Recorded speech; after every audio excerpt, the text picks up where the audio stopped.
You ask Tiger to solve. This deals with linear equations with one unknown.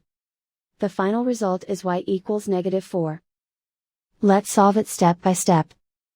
Simplify the expression. Expand the parentheses. Simplify the arithmetic.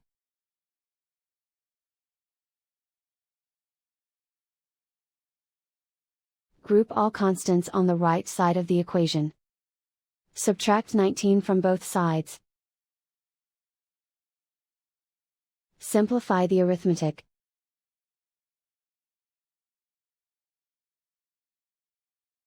Isolate the y. Divide both sides by 4. Simplify the fraction. Find the greatest common factor of the numerator and denominator. Factor out and cancel the greatest common factor. And so the final result is y equals -4.